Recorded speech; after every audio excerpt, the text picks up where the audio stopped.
اور آصف امینہ خانم کے حکم پر حور کو بھی دلہن کی طرح تیار کیا گیا تھا۔ ابرش کو تیار کرنے والی میک اپ آرٹسٹ نے حور کو دلہن کی طرح سجایا تھا۔ وہ گل کی میرون میکسی میں ملبوس تھی۔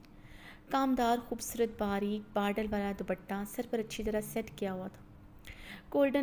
گولڈ کی ہیوی ماتھا پٹی لگائے ہیوی چوکر جو جدید ڈیزائن کا بنا ہوا تھا، وہ گلے میں پہنے ہوئے کانچ سی نازک سی گڑیا لگ رہی تھی۔ حور نے اپنے شعلہ جوالہ روپ پر نظر ڈالتے مہرون کلر کی نفیس سی پشمینہ شال اچھی طرح خود پر لپیٹی۔ اس نے کپاتے ہاتھوں سے شال سے نہ صرف اپنا حسین سراپا کور کیا تھا بلکہ اچھی طرح اپنا چہرہ بھی چھپایا تھا۔ ارحام اس وقت حویلی میں نہیں تھا۔ وہ صبح دریاب خان کے فون پر بہت عجلت میں حویلی سے نکل گیا تھا۔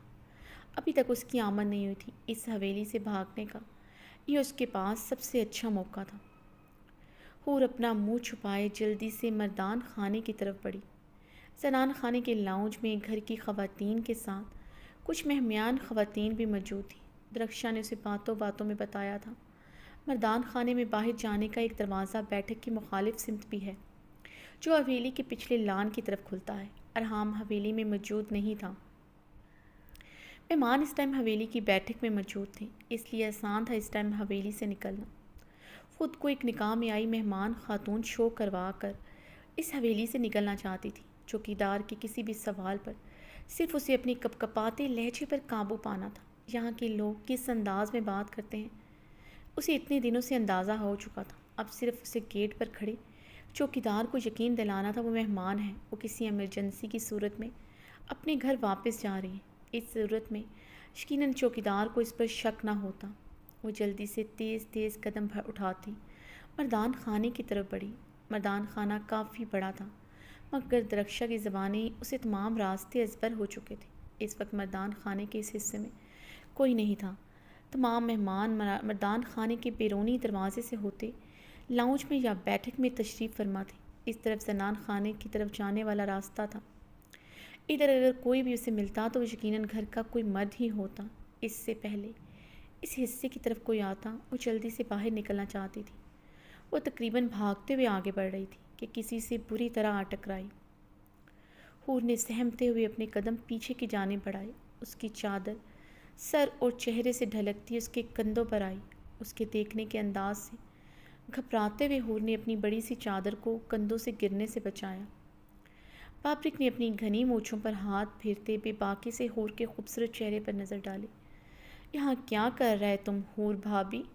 بابرک نے حور کے شعلہ جوالہ روپ پر ایک بار پھر سے گہری نظر ڈالتے لفظ بھابی پر کافی زور دیا۔ بابرک کی بے باک نظروں نے اس کے پورے وجود میں کپ کپی کی لہر دوڑا دی تھی۔ اپنی شال کو سینے سے جکڑے اسے زمین بوس ہونے سے بچایا۔ بابرک نے حور کی گھبراہٹ اور اس کے ماتھے پر آئے ہوئے پسینے کو بغور دیکھا۔ اتنا تو سمجھ گیا تھا ارحام اور حور کے بیچ کچھ بھی ٹھیک نہیں ہے۔ حور ارحام کے ڈر سے اس حویلی میں رہ رہی ہے۔ آج جس طرح بدحواسی کے عالم میں بھاگتی آ رہی تھی اس کا شک یقین میں بدل چکا تھا۔ وہ یہاں سے بھاگ رہی ہے کیونکہ یہ سوال ہی نہیں پیدا ہوتا تھا۔ اتنا بن سور کر ان کے گھر کی خواتین کم از کم آج کے دن مردان خانے میں قدم رکھتی۔ حور کو یہاں دیکھ کر بابرک کے چہرے پر شاطرانہ مسکراہٹ دوڑی۔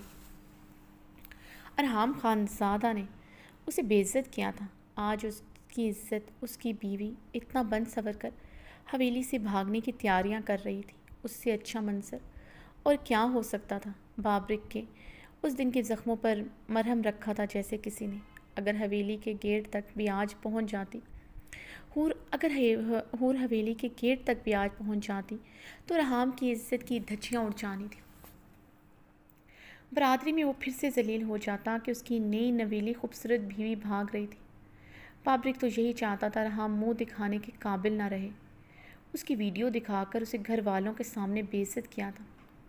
اس کے پاس اچھا موقع تھا اپنی بے عزتی کا سود سمیت بدلہ لینے کا۔ حور ارحام کی عزت تھی، اس لیے بابرک بھی اسے حویلی سے باہر نہیں نکال سکتا تھا، نہ اس پر گندی نظر رکھ سکتا تھا، مگر اسے گیٹ تک آرام سے پہنچا سکتا تھا۔ اور گیٹ پر ہنگامہ ہو جانا تھا۔ گیٹ پر کھڑے چوکیدار دلدار خان کی آنکھوں میں دھول جھونکنا آسان نہیں تھا جتنا سامنے کھڑی لڑکی نے سوچ لیا تھا۔ بابرک کی پرسوچ گہری نظروں سے حور اب خائف ہونا شروع ہو گئی تھی، چہرے پر سرخی کے ساتھ ناگواری کی لہر بھی تھی۔ بابری کا ایسے دیکھنا اسے ایک آنکھ نہیں بھایا تھا۔ وہ بابری سے نامحسوس انداز میں دور ہوئی۔ بتایا نہیں پھر بھابھی؟ تم یہاں پر کیا کرنے آیا تھا؟ مم میں تو ویسے ہی آئی تھی یہاں، مجھے ارحام سے ملنا تھا، حور نے لڑکھڑاتی زبان سے جھوٹ بولا۔ بابری کا زوردار قہقہ گونجا۔ ویسے تم جتنا خوبصورت ہے اتنا ہی مہارت سے جھوٹ بھی بولتا ہے۔ کافی کچھ سنا تھا تمہارے بارے میں۔ تم اتنا بھی معصوم نہیں ہے جتنا دکھتا ہے۔ تم نے ایک ہی دن میں گل جیسی عورت کو مات دے دیا۔ بڑی پہنچی ہوئی چیز ہے تم۔ بابری کس طرف جھکے، سرگوشیانیہ انداز میں بولتے استہزائیہ انداز میں ہنسا تھا۔ دور رہ کر بات کرو مجھ سے۔ حور نے 2 قدم پیچھے لیتے بابری کو گھورتے کہا۔ اف، تم تو غصے میں بھی کافی خوبصورت لگتا ہے۔ کیا قسمت پائی ہے لالا نے؟ بابری نے سر داں بھری۔ اگر تم یہاں سے بھاگنا چاہتا ہے ہم تمہاری مدد کر سکتا ہے۔ بابری نے یہ جملہ بھی سرگوشی نما آواز میں بولا تھا۔ بابری کی بات پر حور کے بدن کا تمام خون اس کے چہرے پر سمٹ آیا۔ اپنی چوری پکڑے جانے پر وہ بری طرح گھبرائی تھی۔ میں ایسا کیوں کروں گی؟ ہوش میں تو ہو تم؟ حور بابری کی آنکھوں میں دیکھتے دبی آواز میں چلائی، مگر چاہ کر بھی اپنی آواز کی لڑکھڑاہٹ پر قابو نہ پا سکی۔ اس کے لہجے میں لڑکھڑاہٹ محسوس کرتے بابری کے لبوں پر طنزیہ مسکراہٹ بکھری۔ یہ تو تمہیں پتہ ہو تم ایسا کیوں چاہتا ہے، مگر ہم تمہاری مدد کر سکتا ہے، بابری کہتے حور کے قریب ہوا۔ اس سے پہلے حور کوئی جواب دیتی، مردان خانے میں گونجتی باروب آواز نے دونوں کے رنگ ایک پل کے لیے متغیر کیے تھے۔ بابرک ارحام کی پکار حور کی پشت پر ابری تھی، جسے سنتے حور کے قدم زمین میں جکڑے جا چکے تھے۔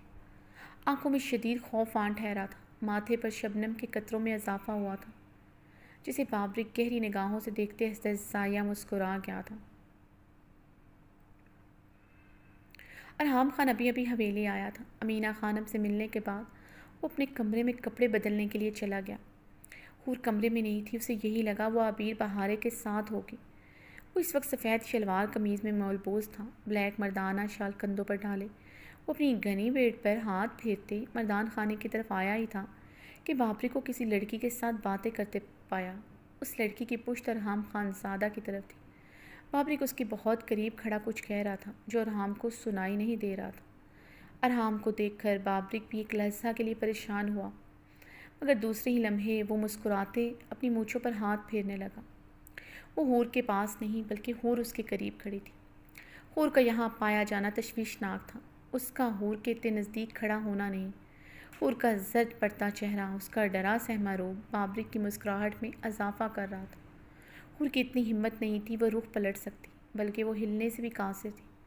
وہ گہری سانسیں لیتی اپنے خوف پر قابو پانے کی ناکام سعی کر رہی تھی، جو اس کے اعصاب تک ساکت کر چکا تھا۔ ارحام کے لیے مردان خانے میں کسی کا عورت کا ہونا تھوڑا عجیب تھا۔ پہلا خیال یہی آیا، بابری کسی مہمان خواتین کا راستہ محصور کیے اسے پریشان کر رہے، اس لیے نہ چاہتے ہوئے بابری کی طرف بڑھا۔ ارحام کے بھاری قدموں کی دھمک سے حور کا پورا وجود لرز اٹھا تھا۔ حور نے اپنے چکراتے سر کو بمشکل ہی سنبھالا تھا۔ میرون خوبصورت پھولوں والی پشمینہ شال زمین بوس ہوئی تھی۔ تم یہاں پر کیا کر رہے ہو؟ ارحام نے بابری کے قریب آتے اسے سخت نظروں سے گھورتے کہا، مگر حور پر نظر پڑتے اس کے الفاظ منہ میں ہی رہ گئے تھے۔ حور دلہن کی طرح سجی سنوری بابری کے بہت قریب کھڑی تھی۔ حور تو اب صرف پتھرائی آنکھوں سے ارحام کو دیکھ رہی تھی، جس کی آنکھوں کا رنگ اس کے سامنے ہی سرخ ہوا تھا۔ اس کی سرد کانٹدار نظروں سے اس کی رگوں میں دوڑتا خون ساکت ہوا تھا۔ حور کو شعلہ بار نگاہوں سے گھورتے وہ بابری کی طرف متوجہ ہوا، جو مسکراتے ہوئے اسے دیکھ رہی تھی۔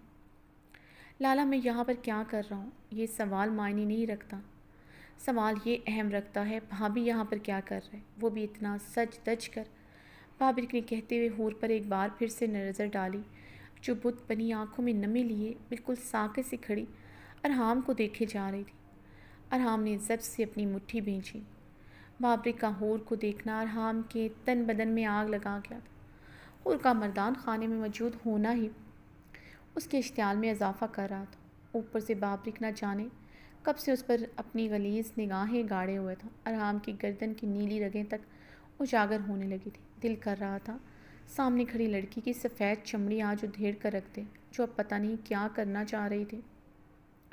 ارحام کی آنکھوں میں غیظ و غضب بڑھتا دیکھ کر بابرک نے اپنی نظروں پر قابو پایا۔ لالا، میں تو ادھر آ رہا تھا، حور بھابھی مجھے یہاں مل گیا، میں بس ان سے یہی پوچھ رہا تھا یہ ادھر کیا کر رہا ہے۔ بابرک نے جلدی سے ارحام کو وضاحت پیش کی، جس کا چہرہ بھی اب سب سے سرخ پڑنے لگا تھا۔ وہ ارحام کے غصے سے کافی ڈرتا تھا۔ سامنے کھڑا زران خانزادہ نہیں تھا، بلکہ ارحام خانزادہ تھا، جس کا نشانہ واقعی میں بہت پکا تھا۔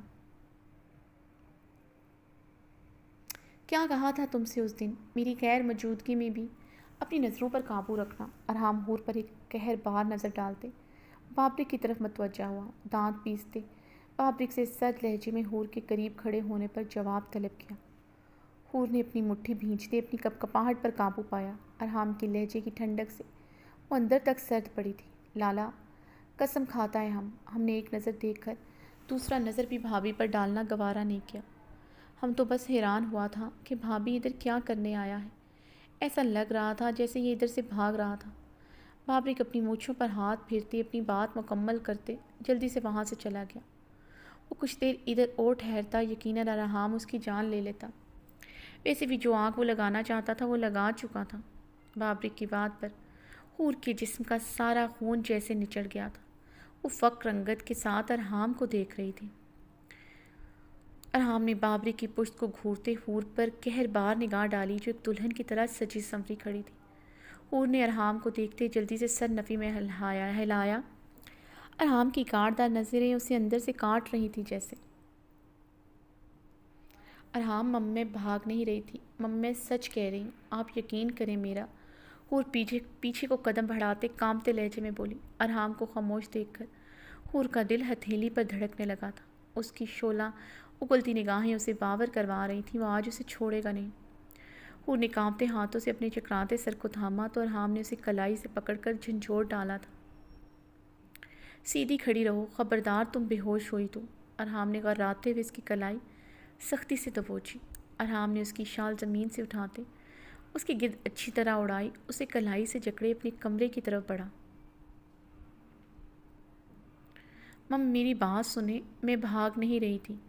حور ارحام کی سخت گرفت میں اس کے ساتھ گھسٹتے ہوئے کانپتے لہجے میں بولی۔ میرا یقین کریں، میں بھاگ نہیں رہی تھی۔ ارحام کے خوف سے پوری قوت سے چلاتے اسے یقین دلانے کی کوشش کی۔ ڈونٹ پریٹینڈ ہیئر، حور ڈونٹ، یہاں تماشا مت کرو حور، مت کرو۔ ارحام نے رک کر اسے سرد نظروں سے گھورتے سپاٹ انداز میں ہونٹوں پر انگلی رکھ کر تنبیہ کی۔ وہ بہت دھیمے لہجے میں بولا تھا، مگر ایک برف سی اس کے لہجے میں اتری تھی جو حور کو اندر سے جما رہی تھی۔ حور اس کے لہجے کے سرد پن سے خائف ہوتی خاموش ہوگی۔ اس کا لرزتا بدن اس کے ساتھ گھسٹتا چلا گیا تھا۔ اسے کلائی سے جکڑے اپنے کمرے میں لایا، دروازہ دھاڑ سے بند کرتے اسے پوری قوت سے ٹھنڈے ماربل پر پٹخا۔ وہ زمین پر اوندے منہ بری طرح گرتے سسک اٹھی۔ کانچ کی چوڑیاں ٹوٹتے ہوئے کلائیوں میں پیوست ہوئیں۔ تکلیف اور خوف سے حور کے لبوں سے دلسوز چیخ برآمد ہوئی۔ آواز نہ نکلے تمہارے منہ سے، اگر تم نے ذرا سی بھی آواز نکالی اسی زمین میں زندہ گاڑ دوں گا۔ ارحام اس کے قریب زمین پر پنجوں کے بل بیٹھتے کرایا۔ حور زمین پر سیدھی ہوتی ارحام کو دیکھنے لگی، جس کی آنکھوں میں خون اترا ہوا تھا۔ میرا یقین کریں، میں بھاگ نہیں رہی تھی۔ حور نے سر نفی میں ہلاتے بھیگے لہجے میں بولتے اسے پھر سے یقین دلانا چاہا تھا۔ پھر کیا کر رہی تھی تم وہاں پر؟ اب کی بار وہ اس طرح دھاڑا تھا کہ کمرے کے در و دیوار تک لرز اٹھے تھے۔ خوف سے حور کی آنکھوں کی پتلیاں ساکت ہوئیں، آنکھوں میں ٹھہرا پانی بھی ساکت ہوا تھا۔ مقابل کا ہر انداز اس پر دہشت کا داری کر دیتا تھا۔ جواب دو مجھے۔ حور کو ساکت ہوتا دیکھ کر ارحام پوری قوت سے چلایا۔ اس کا بس نہیں جو آج پھر سے اس کی عزت کا تماشا بنانے چل پڑی تھی۔ اگر اسے تھوڑی سی دیر اور ہو جاتی تو یقیناً حور حویلی کے گیٹ تک پہنچ جاتی۔ یہ خبر مہمانوں تک پہنچنے میں کتنی دیر لگنی تھی، بابرک کی نظریں یاد کرتے بھی اس کی رگوں میں شرارے اٹھ رہے تھے۔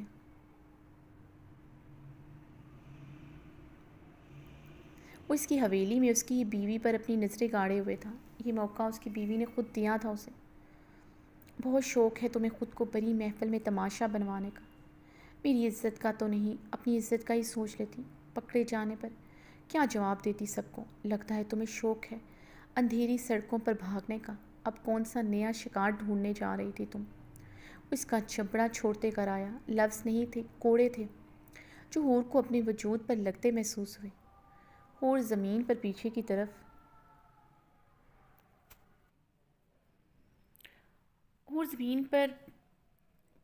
کھسکتی بیڈ کے ساتھ جا لگی۔ آپ کو اچھی طرح پتہ ہے میں ایسی نہیں ہوں۔ میری زندگی میں آپ ہی پہلے مرد ہیں اور آپ کے بعد کبھی کوئی نہیں آئے گا، کیونکہ آپ نے مجھے دنیا کے ہر مرد سے نفرت کرنے پر مجبور کر دیا ہے۔ ارحام کی بات پر بلبلاتے ہوئے چیخ پڑی۔ وہ اس شفاق انسان کی اپنے کردار پر بات کسی قیمت پر برداشت نہیں کر سکتی۔ اس سے سب کچھ اس کا لے کر وہ ابھی بھی اس کے کردار پر کیسے سوال اٹھا سکتا تھا، جبکہ وہ اچھی طرح جانتا تھا وہ اس کی زندگی میں آنے والا پہلا مرد ہے۔ ارحام اس کے چیخنے پر بری طرح مشتعل ہوا۔ اسے جواباً سرد کرے تیوروں سے گھورتے ایک بار پھر سے اس کا جبرا بری طرح دبوچا۔ اب تم ایک بار اور چیخی تو زبان کھینچ لوں گا میں۔ تم اچھی طرح جانتی ہو میں یہ کر سکتا ہوں۔ مجھے میرے سوال کا جواب دو۔ کیا کر رہی تھی تم مردان خانے میں؟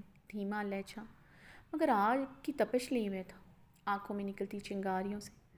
حور کو اپنا آپ جلستا محسوس ہوا۔ وہ اس انسان کی وحشت کا مقابلہ نہیں کر سکتی تھی۔ وہ اس سے کچھ بھی کہتی، وہ سزا کے طور پر اپنی آنکھ جیسی وحشی قربت اسے نوازتا جو حور کا نازک بدن سہنے کے قابل نہ تھا۔ مم میں تو وہ اتنا سا بولتے ہوئے بسی سے بے آواز روک پڑی۔ Don't bull shit, answer me damn it. بکواس بند کرو، سیدھی طرح جواب دو۔ ارحام پوری قوت سے دھاڑا۔ حور نے اس کی دھاڑ پر لرزتے ہوئے اپنی آنکھیں بے دردی سے صاف کی۔ مم میں آپ کو بلانے آئی تھی، آنٹی کو ضروری کام تھا آپ سے۔ انہوں نے مجھے کہا کہ میں آپ کو مردان خانے سے بلا لاؤں۔ حور نے روانی سے ایک ہی سانس میں اپنی بات مکمل کی۔ ارحام اس کے جھوٹ پر لب بھیج کر رہ گیا تھا۔ ایک جھوٹ ہی تھا، وہ بنا لڑکھڑائے بولتی تھی۔ ارحام غصے سے زمین سے اٹھتا، اپنے اشتعال پر قابو پانے لگا، مگر غصہ کسی طور پر کم نہیں ہو رہا تھا۔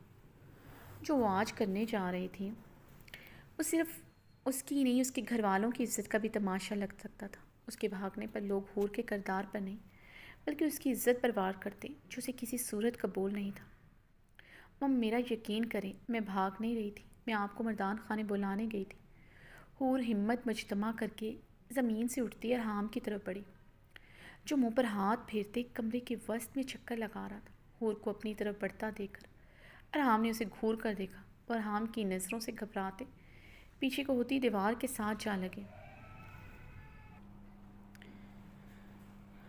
حور کو اپنی طرف بڑھتا دیکھ کر ارحام نے اسے گھور کر دیکھا۔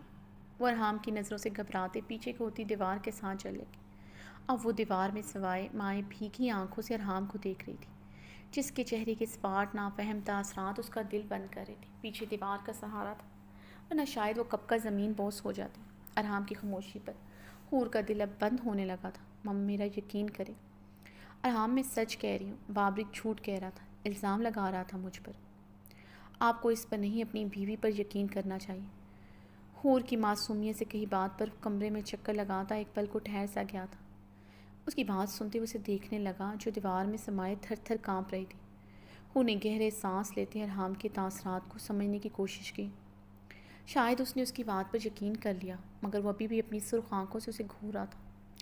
آپ یقین کرتے ہیں نا مجھ پر؟ حور نے روتے ہوئے معصومیت سے بھرا سوال کیا۔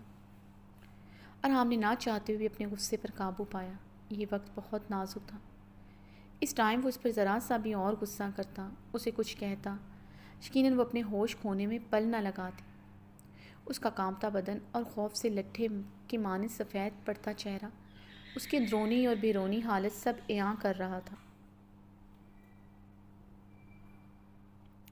وہ بمشکل ہی اپنے قدموں کے سہارے کھڑی تھی۔ یہ تو جانتا تھا وہ جھوٹ بول رہی ہے۔ امینہ خانم کسی بھی صورت اسے مردان خانے نہیں بھیج سکتی تھی، وہ بھی اس وقت جب مردان خانہ مردوں سے بھرا پڑا تھا۔ اور یہ تو جانتا تھا وہ جھوٹ بول رہی ہے، امینہ خانم کسی بھی صورت اسے مردان خانے میں نہیں بھیج سکتی تھی، وہ بھی اس وقت جب مردان خانہ مردوں سے بھرا پڑا تھا۔ وہ آتے ساتھ ہی سب سے پہلے امینہ خانم ہی سے تو مل کر آیا تھا۔ حور دیوار میں سمائے پوری طرح کپ کپاتے اپنی ایک مٹھی کو سختی سے دبوچے ہوئے تھی۔ ارحام کی زیرک نظروں نے دیکھ لیا تھا وہ کچھ چھپانے کی کوشش کری۔ ارحام نے اس طرف بڑھتے اس کی کلائی پکڑی، اس کی بند مٹھی نرمی سے کھولی۔ مزاحمت کرنے کی اس میں سکت نہ تھی۔ اس نے آرام سے وہ مٹھی کھول دی تھی۔ 5,000 کے 2 نوٹ اس کی ہتھیلی میں مڑی تڑی حالت میں پڑے تھے۔ یہ مجھے باہر زمین سے ملے تھے، حور نے فخر رنگت کے ساتھ بتایا۔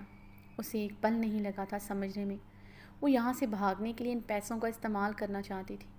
یقیناً یہ پیسے اس نے اس کے ہی والیٹ سے نکالے تھے۔ وہ یہاں سے بھاگنے کا بہت پہلے سے پلان بنا رہی تھی۔ ارحام کا چہرہ غصے اشتعال سے مزید سرخ ہوا۔ یہ تو جانتا تھا وہ کسی بھی قیمت یہاں سے بھاگ نہیں سکتی تھی، مگر اس طرح سے اتنا بند سور مردان خانے میں آتے ہوئے مہمان دیکھ لیتے یا پھر کسی کو بھی ذرا سی بھنک پڑ جاتی تو اس کے نتائج بہت سنگین ہونے تھے۔ آپ کو میری بات کا یقین آ رہا ہے نا؟ حور نے ارحام کو خاموش دیکھ کر بھرائی آواز میں پوچھا۔ ارحام نے اپنے غصے پر قابو پائے، اس پر نگاہ ڈالی۔ لرزتا بدن، فخر رنگت، آنکھوں میں ٹھہرا پانی، ماتھے پر ننھے ننھے پسینے کے قطرے۔ اتنی شدید سردی میں اس کے ماتھے پر پسینے کے قطرے دیکھ کر ارحام کو اس پر ترس سا آیا تھا۔ وہ اس وقت قابل رحم لگ رہی تھی، مگر اپنی حالت کی ذمہ دار وہ خود تھی۔ وہ اس پر ترس کسی صورت نہیں کھا سکتا تھا۔ وہ بے اختیاری میں اس کے اور قریب ہوا۔ ارحام نے نرمی سے اپنی انگلیوں کے پوروں سے اس کی پیشانی سے پسینے کے قطرے چنے۔ حور نے ارحام کے قریب آنے پر ڈرتے ہوئے اپنی آنکھیں میچیں۔ ارحام کے نرم لمس پر بے یقین ہو کر آنکھیں کھولی تو اس کی آنکھوں میں نرمی دیکھ کر مزید بے یقین ہوئی تھی۔ بابرک جھوٹ بول رہا تھا۔ حور نے ایک بار پھر ارحام کو یقین دلانے کی کوشش کی۔ مقابل کی نرمی بھی کسی سختی سے کم نہ تھی۔ کیا پتہ کب وہ اپنی درندگی پر اتر آئے۔ وہ ابھی تک اس سے خوف کھائے بیٹھی تھی۔ ارحام کی نظریں اس کے چہرے سے ہوتے اب اس کے سراپے میں الجھ گئی تھی۔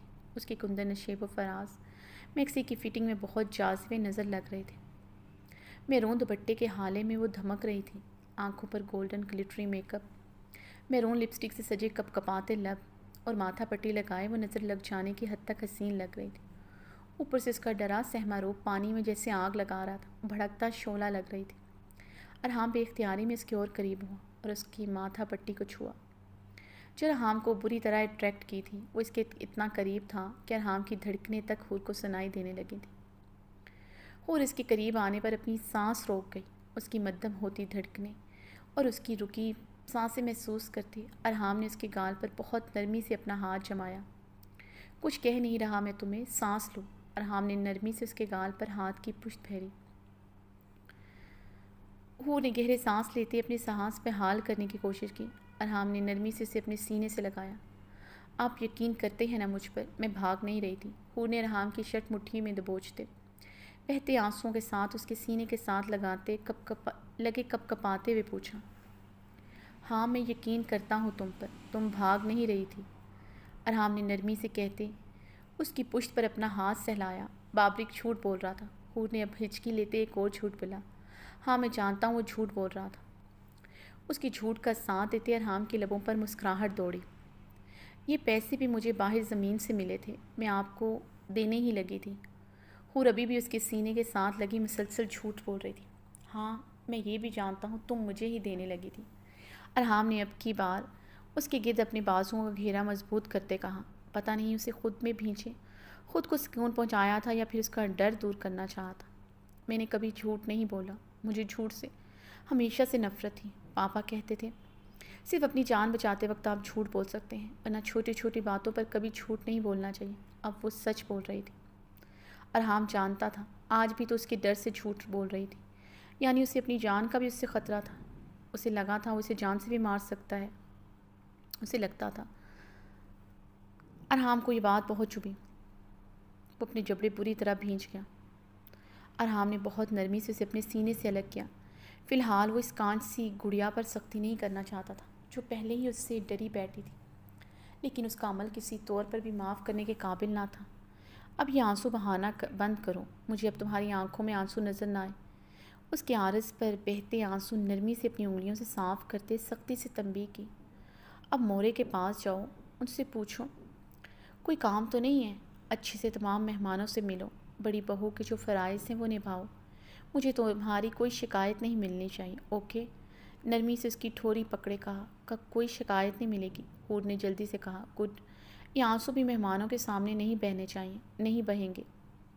ارحام کی بات مکمل ہونے سے پہلے جواب آیا تھا۔